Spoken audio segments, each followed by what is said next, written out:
ඔව් කෑවා ටික. කෑවා. නෑ ඔයාගේ වොයි දැම්මේ කණ්ඩ ඈ ඔයාට කෑම දැම්මේ ඈ කෝ චූට කතා කරන්නකෝ චූටිට කතා කරන්න චූටි කෑවා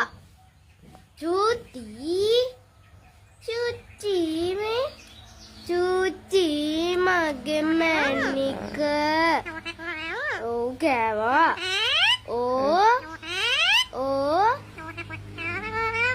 අපි බත් කෑවා ඔයා කෑවද ඕ චූටි පුතු නෑනේ චූටි පුතු නෑ